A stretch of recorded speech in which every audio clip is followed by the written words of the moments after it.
Thank you, Ryan. And thank you to the Serious Games Association of Singapore for inviting us to do this talk. This is a work in progress. I'm going to spend about 20 minutes explaining a little bit about the context and why we're doing this, and then we'll show you the game, what we've got of it at this point. Just as a background, Singapore is an interesting little country. You know, it's a tiny red dot, as many people like to describe us. And in fact, we are. But our mortality rate for young people is amongst the lowest in the world. Now, is it because we are a rich country? We do have, and this is from Bloomberg actually, supposedly, surprisingly, that we're apparently one of the world's healthiest countries because we have low infant mortality and very long or high life expectancy. So our population in terms of physical health status is pretty good. But we do have issues. One of the biggest issues in Singapore is the fact that we actually don't have enough children. We have a lot of couples. Some of them get married, and marriages are on the rise, but they don't seem to want to have kids. And we have to import a lot of children. The fear, of course, is that in the future, what will happen to our population? The population pyramid, as it stands traditionally, is becoming a diamond, and then eventually more like an inverted pyramid. So the young person has to look after a whole big family. Now the other question is, and that's in the press lately, are children in Singapore more and more stressed? Now I don't necessarily believe so. In fact, Singapore kids are very lucky. I told you that mortality for young people are low. A lot of people have this misconception that we have a lot of suicides. It is a misconception because suicides are always measured against the population size. And for our population, we actually have amongst the lowest suicide rates overall in the world. What's happening? Well, a good, safe environment is important. And generally, in fact, this UNICEF study actually suggested that Singapore kids are fairly happy. Now, what is anger? I'm just wondering if you recognize this typical family situation here. You know, who is the angry one and who's the, the male lion, right? So anger, of course, is something that's not uncommon in societies that are pretty dense, and Singapore is, I think, either the densest city in the world or one of the top 3. All right, so it is a feeling that is aroused by frustration, whether it's real or perceived, and in a society that's very dense. Maybe this audience isn't as dense, but generally, if you go down Orchard Road, just around the corner, you'll find that there's the crowds and the close proximity with your neighbors. Of course, we are not like Hong Kong where you can see your neighbors, like can touch them, right? But we're pretty close. And if you cook curry in your room, you might, people next door might actually smell it. So you get frustrated, you get angry. And anger actually is something that from very young children, infants in fact, they actually have it. And it can motivate or harm people. And harmful anger is in fact aggression. And aggression, of course, could be internalized against the self or against others. So, do children get angry? I mean, although Singapore kids are pretty happy kids, they do. This is a 13-year-old boy who doused his friend, set him on fire. I mean, you read about MPs being set on fire, but this was a child who set another child on fire because the friend insulted his girlfriend. Okay, this is the result of it. Of course, this is some time ago, but obviously children do get angry and they get into pretty serious trouble as a result. So as part of the work of the Institute of Mental Health, and we have the Child Guidance Clinic, which sees most of the serious mental health issues, we've developed anger management programs. And these are typical anger management programs that we have. 9 lessons where we teach kids how to recognize their feelings, how to identify those feelings, and how to control or regulate. Maybe the word anger control techniques should be anger regulation techniques, and then teaching them specific skills to teach them to see different perspectives and so forth to help them to deal with their anger. This is very traditional psychiatric mental health practice. What we do is we sit either children one-on-one, we do them in groups, sometimes we work with the families, but they're very intensive, and it's resource intensive as well because it requires staff. If you have a group, you need a couple of staff. If it's one-on-one, you need to spend time. So it's a pretty expensive process. Could we change that? Now let's change our little momentum here and think about the Singapore mental health system. This is our system, and I'm going to share with you. First, mental health disorders are fairly common, okay? A lot of adult mental health disorders, and on your right you see, these are disorders that actually begin in childhood. In the recent Singapore mental health study, we actually said that quite a significant number of people have mental health disorders, maybe 10%. About between 50 to 90% of them actually have not gotten to help. They've been managing whatever it is at home or with their friends, with their families. A lot of these disorders actually start in childhood. The other issue is that in children themselves, a lot of them have disorders, and we did a study back in 2004 that suggested that about 10% of children have mental health disorders, from mild to serious, but only 10% of that 10% actually get to see a psychiatrist or mental health professional. This is that survey that we did, and see it's about 12.5% overall, 12.2% internalizing problems, and 4.9% externalizing. And this is what's happening to our clinics. We've been seeing since the 1980s an increasing number, and that's probably one of the beliefs that we have a lot more stressful kids. Well, if you think of the percentage and the numbers that are actually seen, we are seeing far fewer than should be coming forward. This is a population below 15. You get 878,000. If you take 10% of that, not even 12.5%, you are talking about 87,000 potential patients who may need to see a mental health professional. Is that possible? Do you want everyone to see the psychiatrist? I'm not sure. So, is there something better? Now, the other issue, of course, is the burden of psychiatric disorders as a whole is quite significant. 11% of the total health burden. What is burden? Disease burden in the World Health Organization is measured by this concept of disability-adjusted life years. Suppose you develop a disease, you would be incapacitated in some way. You have to take medical certificates, you can't go to work, you can't go to school. So disease burden in terms of overall mental health disorders, 11%. And what's interesting is also the fact that they tend to occur in the younger age group. So greatest burden in young adults. And a lot of problems, remember I said, starts from childhood. In fact, the top 5, and this is top 10 disease conditions by disease burden, 3 of them are mental health disorders: autism spectrum disorders, ADHD, anxiety, and depression. So the disease burden of childhood disorders is great. The numbers are a lot. What's the other problem? The workers are few.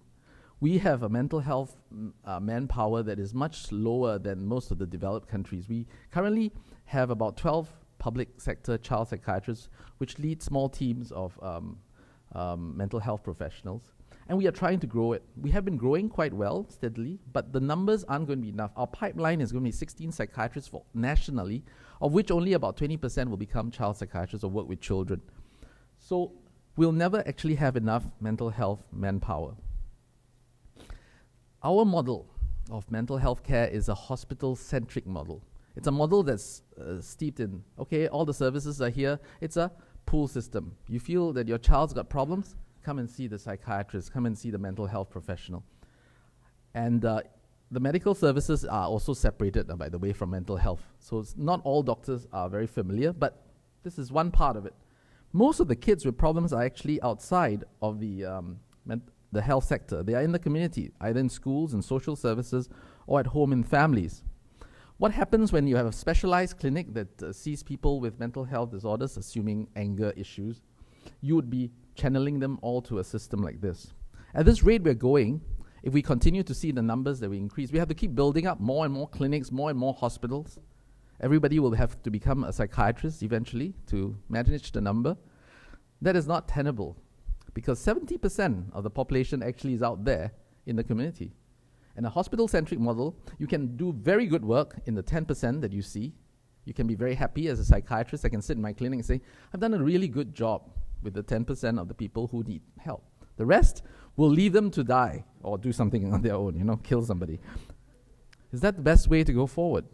So we started this community mental health program largely to work with the community. It has 3 components: a helpline, a training and capability building of school counselors, who are really the touch points. Every school in Singapore has one or 2, depending on which school. And then developing a network where people understand the context of mental health disorders and are able to help. In the big picture, of course, the tertiary centers right at the edge of this is to manage serious problems, do research that will inform on larger practice. The Health Promotion Board is there to work with families, to educate the public. REACH programs and other community-type programs actually start as interface at the schools, at the social service sector. So if we have this system in place, presumably they don't all have to see psychiatrists. So that's the first part of our mental health system, which we are developing. It's been 5 years into the blueprint. The next 5 years, actually, we are developing community resources. So it's happening pretty well. Within our clinics and our systems, hospitals, we've been trying to improve the work that we do. I always tell my psychiatrists, you have 2 jobs to do. One is to do the work that you've been taught to do and do it well. The other is to improve it. So improvement is part of this. So one of the things is, of course, standardizing treatments. If you can standardize treatments, you can hopefully also manage the outcomes. You may say, oh, doctors, standardize treatments, then maybe we just need technicians and engineers. Why do we need doctors? In a sense, that's true. If we do a really good job, the doctor's job is no different from, say, an airline or aeronautical engineer managing aeroplanes. Just as an interesting curiosity, do you know that if you had a motor car and you drove it around and it breaks down every 10 trips, would you buy it? Anyone? Would you buy it? No. If you had a plane and every time you fly it, right, every 100 trip it crashes, would you go and do that? Now, in healthcare, interestingly, right, 10% of events that occur in healthcare do so because it's not because you had an illness. It's because of something that goes on in the hospital. Going to hospital is a dangerous thing, actually. It's better to be out there. So we need a standardized treatment. That's my little, I've always felt that we need to get more standard treatments. The other thing, of course, is besides medications, there are psychosocial interventions that work and help, especially with behaviors. So having behavioral tools to support family members and parents, psychological tools, cognitive tools. We've developed this over the years. We've got an anger management program, which I told you has the typical 9-lesson type of thing. It could be up to 12 or 16 lessons. Typically, it's to teach kids strategies. Then we have cognitive tools, where we teach kids specific learning skills. For example, in children with dyslexia and, say, ADHD, we have developed programs. Over time, we said, well, couldn't we put all those things together in some kind of computer game, computer-aided instruction? Wouldn't it be easier, more standardized? And indeed, we've done that. We've created a website. But this was our first iteration. In 2008, we came up, 2007 or 8, we came up with this web portal. It has information for the public, for the teachers, for counselors. It's got games in it, but they're very educational in nature. And it's very in your face. I'm going there to learn about anxiety disorders. I'm playing a game to help me manage my anxiety. And kids don't like that. That's like another lesson. It's like going to school. Couldn't we make it more interesting? So, in summary, do we have well-proven treatments? Answer is yes. Have we been able to reach out all the children with mental health disorders? The answer is no. Do all children with mental health disorders need to be seen by psychiatrists? The answer is no. What is the challenge really is bridging the gap between the childhood problems that exist in the community, the 70% that you saw out there, and getting help to them in a way that they want. This is difficult. And yesterday you were talking, some of you may have heard the immersive environment, immersive education with stealth learning. You know what? I'd like to be able to do stealth treatment, stealth assessment. Imagine, a world that which allows us to do that. And games is one possibility. Now, you may have also heard on day one that most, if not all of our children play games.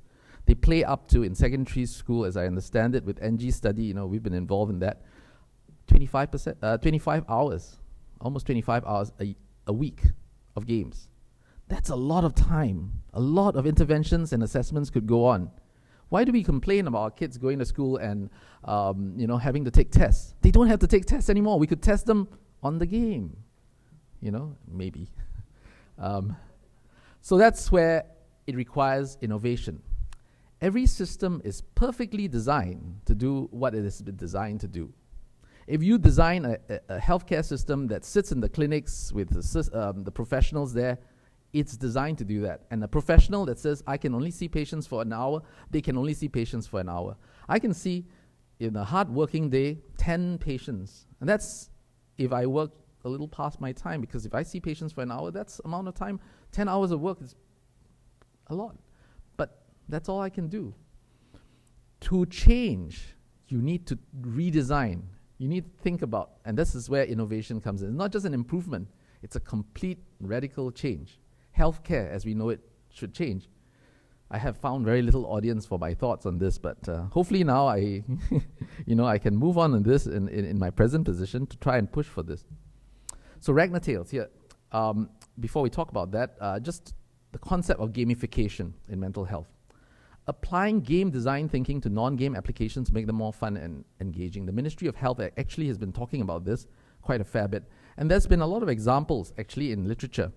The computerized working memory training is CogMed, which is developed really to just improve working memory. Working memory is that short-term memory that you have, and it shows that it's very effective. Problem with CogMed, although it's evidence-based, it's very boring, okay? It's the most boring, they call it a game, I'm not sure. Then we have then we have Sparks, okay? This is recently, I'm sure you read in the newspapers about depression training. This is really a game. But again, it's pretty in your face. It's computerized self-help, computerized internet cognitive behavior therapy. It's widely available, and there's a lot of research that suggests that it's effective. So even with boring stuff, it's effective. Can you imagine if you have something that's not boring, that's interesting, that's exciting? What could we do with that? So there's something that we're working with A-Star here. This is a project that we have, and we're starting some early research work. This was the idea that with brain-computer interface, you would have an opportunity to understand how the brain works, train it accordingly, and then get children to train towards a state that we think might actually be the state that we want them to be. More attentive, better memory. There's a whole space in this. Currently, this space is occupied in education. We're trying to move this space into health. The space in health means get FDA to approve something like this. It's a difficult task. We have a patent for this, this product, but oops, sorry. And currently, we've evolved from the traditional EEG to a hip band. And in fact, end of this year, we are embarking on a research project. You will probably hear of it in the press because we need to get participants. We've actually got a game in it. And within the game, you play it to improve your attention. But still, it's pretty in your face. So as a result of some of these things that we've been doing, we also then ask ourselves, can we do something more that's slightly more engaging? And let me show you this. And as I bring up, and the next part of my talk, or our talk, Jillian's going to tell you about this, but let's give you a little trailer.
Okay, so I hope you guys enjoyed that.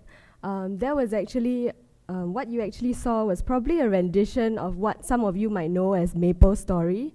However, whatever that we actually have, its objectives is completely different, and it's all masked under a game, which you actually see, but we actually have designed certain mechanics, certain rules, certain challenges, just designed to actually help children learn skills in intervention, and as well as assessing how they are progressing during the game. So this game is actually working in two parts, where we actually have them being assessed to see how their progress is, how they're actually improving along the way in different intervals, as well as in intervention. So I'm going to be going through each of the game attributes, looking at the 6 areas that Derryberry actually has on games. So in terms of the game attributes, we actually have 6 components: the backstory, the storyline, the game mechanics, rules, immersive physical environment, interactivity, challenge, competition, as well as risks.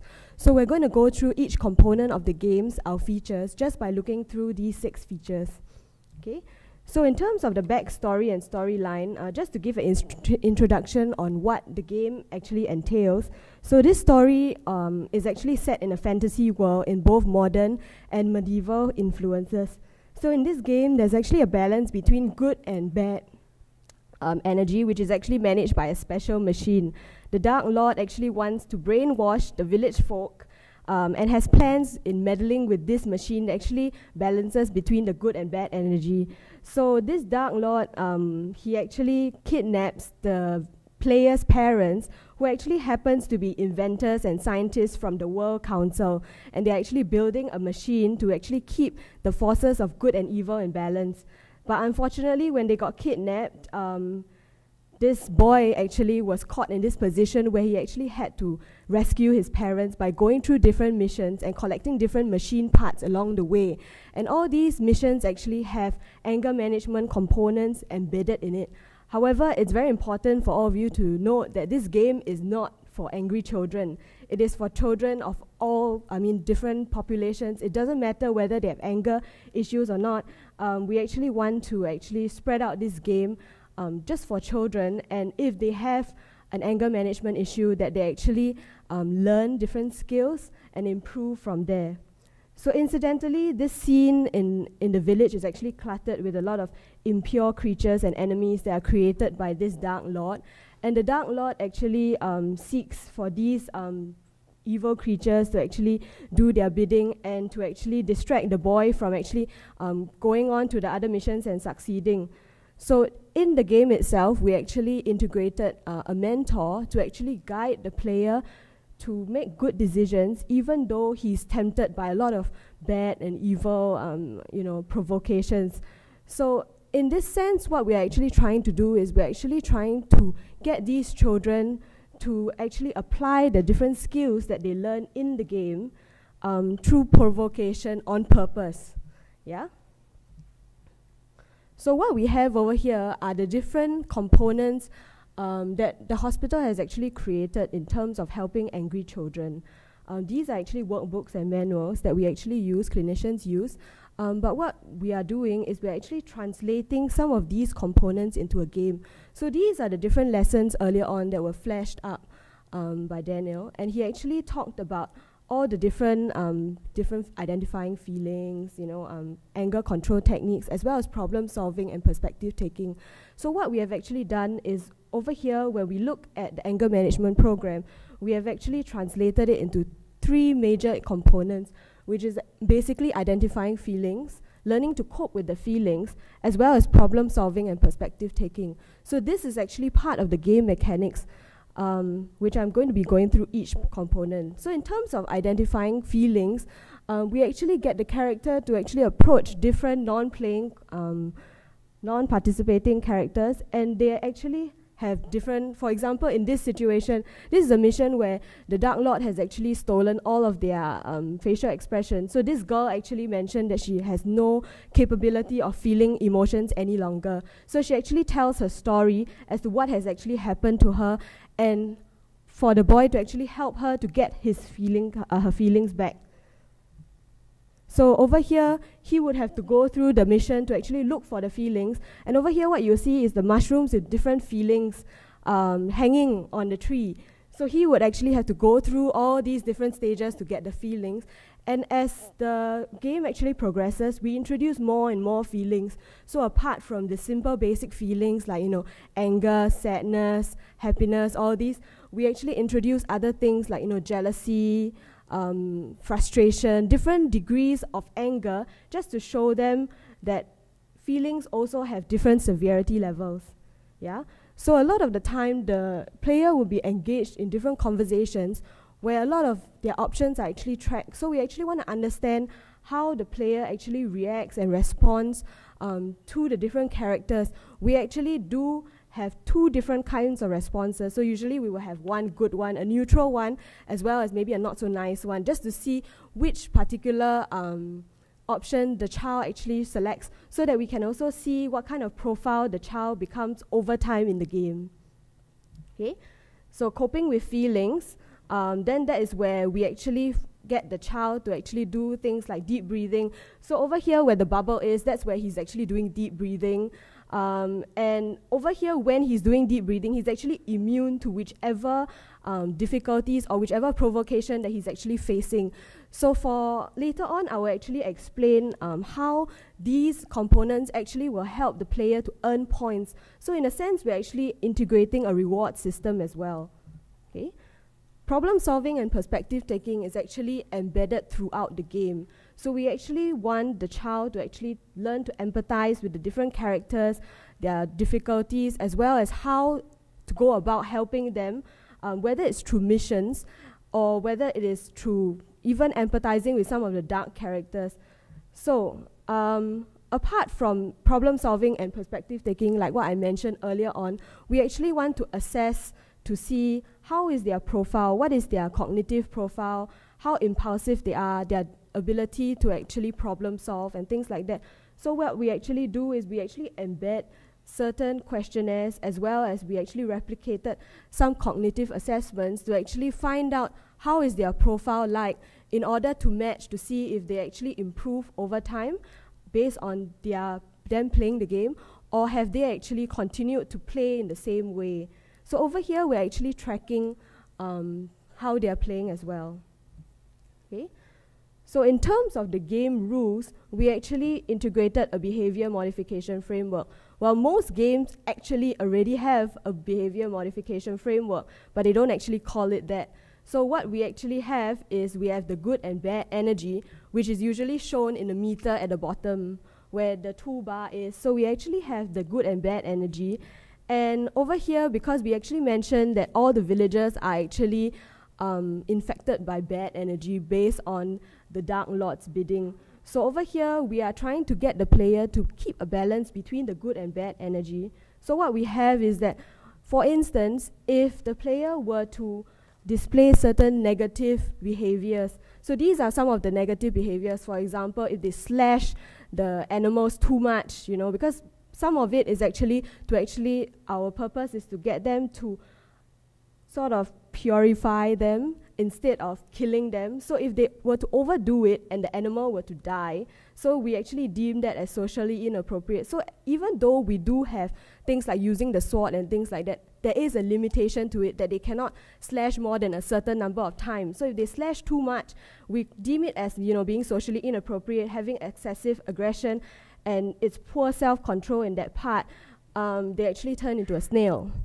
So when they turn into a snail, they're not able to play the missions as smoothly. They're not able to be equipped with the weapons that they used to be able to use, as well as that a lot of the game progress becomes much slower than they would desire. Okay? So the next part will be the positive energy. So over here, when they use things like coping skills, so where, when they're faced with angry situations, they actually make use of inventory skills such as relaxation therapy or deep breathing and things like that. When they make use of these things, we actually will turn them back into their human form, just so that we give them the opportunity to practice some of these skills. At the same time, depending on how well they are doing with all these skills that are being taught with them, their energy bars would switch and turn accordingly as well. Okay, so these are some of the rules that we have. And in terms of the immersive physical environment, we actually allow the child to have a lot of personalization features. In fact, if the child is able to use a lot of the positive skills that they have learned, like deep breathing and things like that, they actually earn more points such that they can actually buy better weapons, they can upgrade, they can actually personalize their outfits, they can actually go to different villages as well to buy different things. So in that sense, it gives them an edge, and it gives them this sense of reward to actually want to be able to be better and use these skills. Yeah. And at the same time, we also have different physical environments. So we actually have designed different environments just so that the child would actually be able to not get bored with the same environment. We want them to really be engaged in it. And we also have different characters which all have their own personalities as well. Okay? So in terms of interactivity, like I mentioned, they all have different personalities. So if you were to talk to a character that doesn't want to be talked, he might actually be rude to you. Like for instance, this guy says metal is easier to deal with than pesky little children. So depending on how and whether the person is available, the child also has to learn pro-social skills to know when to approach a character and not just approach a character just because the character is there. So these are also skills that we hope that the child learns as they progress during the game. Okay, so there are different challenges and competition. We actually have different levels, different maps, where we actually still have the same type of skills, but they actually increase in difficulty over time. Risks and consequences actually include all the dark, evil characters. You might not see in the video, but some of the characters will get bigger and bigger, or they'll get more and more. This is to actually get the child to actually try to make use of their skills, to give them the opportunity again. The provocation is actually to help them to actually apply some of these skills. Okay, so in terms of Ragnar Tales, this is just a brief summary of what are, some of the things that we're actually hoping to achieve. We want to actually engage the child in making good choices through engaging them in the environment itself. Situational learning, where we actually give them that situation and that problem where they have the power to actually make a difference or to make a change. Integrating different theoretical frameworks within the game, and also for them to actually personalize their own avatar and to make use of different types of, weapons and things like that they want to add. Challenges, where they actually have different types of missions in very colorful environments as well. So what we actually did was, subsequently after we developed most of the features of the game, we actually wanted to find out from children how much they thought about the game, whether they liked it, whether it was playable. Particularly, we just wanted to find out whether they actually liked the environment to begin with. So what we had was that we actually did a survey with just 7 children, aged 6 to 12, a small-scale survey just to see whether the children actually find that the game helps them, whether they like the visuals, animation, music, and whether they learn things from it. So from what we actually see here, quite a number of them actually find that to some extent, at least to some extent, they find that the game's easy to play, it's challenging, they do learn new skills, and they learn things as well. In terms of rewards, they also find that it's to some extent that there is some kind of rewards and things like that. So over here, it actually gives us a brief overview of that. Children are actually captivated with the immersive environment that we're actually giving them. And we don't want to, as what Dr. Fung actually mentioned, we don't want it to be in your face. We want the child to actually see it as a game. And under it all, there's actually a lot of skills that we are actually hoping to impart to them that they eventually learn to take home with them and actually apply in real life settings. Okay? Okay. So this is an interactive presentation, by the way. Okay, so how does this move us forward? Obviously, the game isn't quite ready yet. We hope that by this end of this month, we're ready to do our beta testing. Currently, this is like at closed beta, but we'll have an open beta. This is on the web. And the idea, some of you may say, this looks very much like MapleStory. Well, it's something that we wanted to be familiar to the children. And it's a proof of concept. This is not something that we're sure will work. We need to test it. We need to evaluate the outcomes. But it's an opportunity, I think, for Singapore to bring healthcare, mental health care in particular, into our communities. Just imagine, this is Galileo. You know, if Galileo had, instead of looking at his telescope, been able to sit in the spacecraft and get out into space, or maybe, you know, look at pictures from Curiosity, wouldn't he be amazed? He would be, I'm sure, today. This is Zheng He, a famous explorer. If he had seen a submarine or sat in one, he'd be truly amazed. He says, wow, you can go underwater.